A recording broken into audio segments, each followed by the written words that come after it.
Hey cruisers, if you're planning an Alaska cruise for summer 2026, we need to have a serious chat about something that could totally derail your dream vacay. The 2026 FIFA World Cup is coming to North America, as you probably heard, and it just might turn your Seattle and Vancouver cruise embarkation ports into total chaos. So we've been digging into this situation, and honestly, what we found might make you totally reconsider your 2026 Alaska cruise plans entirely. In fact, some of our travel agent friends said they're like telling people to not even cruise during this period. So let's talk about it. Some savvy cruisers have figured this out and they are already switching their bookings to 2027. And after you hear this, you might understand why. The problem is soccer and the cruise season colliding could be the perfect storm. So the 2026 FIFA World Cup takes place from June 11th to July 19th, 2026. Mark those dates down. Super important. That is smack dab in the middle of prime Alaska cruise season, y'all. Here is where it gets super messy though. So Seattle's gonna host six World Cup matches, including the U.S. men's national team's group stage match, try saying that 15 times fast, on June 19th. And then over in Vancouver, they're gonna have 7 matches. So just think about this for a second. These are your 2 main departure ports for Alaska cruises, and they're about to be invaded by hundreds of thousands of soccer fans from around the world.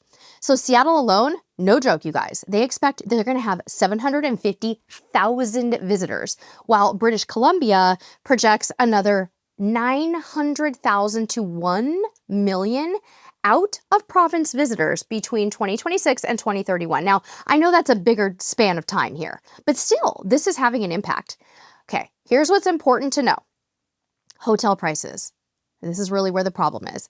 Hotel prices in Vancouver are already through the roof. So you can assume it's only going to get worse, probably way worse. So you know how we always recommend arriving at your cruise port a day or even way earlier than that? Well, good luck with that in 2026. Cruisers are already reporting Vancouver hotel prices of $700 to $1,000 a night, and that is if you can even find availability. We read that some hotels might even cancel existing bookings to raise rates. That's shady. I hope they don't do that, but whatever, maybe they will. Seattle's situation isn't really that much better. They're projecting a minimum of $929 million in economic impact from the World Cup, and hotel owners know exactly what that means for their pricing power. And honestly, I'd probably do the same thing if I were them. Average room rates in New York for the World Cup period are already at about $583, and Seattle is following similar patterns. Now let's talk about transportation troubles that you might not even be considering. You're going to probably want to expect some airport chaos, flying in and out of Seattle or Vancouver during the World Cup. Yeah, prep yourself. Airlines are already planning for this with that increased demand from countries with large fan bases. They know they're going to have people coming in from Brazil, Argentina, the UK, and France. But what does this mean for you? For sure, higher airfare prices. So you guys, you got to book right now if you haven't already. If you're going to Alaska, get your flights booked. Packed flights are probably pretty likely if you're close to a game time and limited availability, of course, and potential delays due to increased traffic. You also might want to plan for airport congestion like you have never seen before. Here's something else that most cruisers probably aren't thinking about.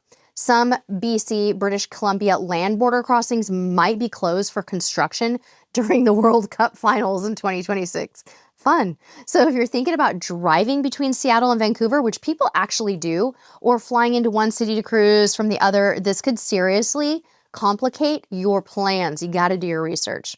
There's also some concerns about sufficient capacity for handling buses at border crossings, which could affect shore excursions, cruise line transfers, and just you getting somewhere. Even regular transportation between the airports and cruise ports is probably going to be stretched kind of thin. Port cities, you guys, they're likely going to be pretty packed. These games are actually happening all over the place. But your Alaska cruise experience could really suffer. So we're talking about this now. And it's not just about getting to your ship. The entire atmosphere in Seattle and Vancouver is probably going to be totally different during the World Cup. Normally, these are really peaceful, pre-cruise destinations are quiet. You know, you can walk around and enjoy yourself. But now what's going to happen is it's going to be overcrowded with soccer fans. They're going to be running special World Cup events that might dominate the city. And you might be dealing with some strained infrastructure, even though these cities work so hard to avoid that. Sometimes it's just not possible. So they're also going to be totally focused on serving those World Cup visitors rather than cruise passengers, right? That's where the money's at. That's what they're going to be looking at. Even once you're on your cruise, the World Cup effect might just continue. Popular Alaska ports might see an overflow in tourism from people combining World Cup attendance with Alaska travel. See, like Alaska's proximity to this event makes it a great add-on destination. So, okay, I know this is sounding kind of grim, right? But we've got some strategies for you. That's why we're called Cruise Tips TV. We're going to help you out here. Here's how to save your Alaska cruise if you still want to go. Consider alternate departure ports. And yes, there are. You can skip Seattle and Vancouver entirely. Look at San Francisco. Ruby Princess still sails out of there. You can sail from Los Angeles. They are longer, but you can do it. You could also do a one-way cruise from Whittier or Seward. Fly into Anchorage instead. You've got choices. Number 2, you gotta book everything now. Like everything, guys. Flights, hotel, your cruise, everything. Make sure you check your hotel prices and your flight prices before you book the cruise too. So if you're totally committed to 2026, reserve the hotel. Even if it seems expensive, just do it.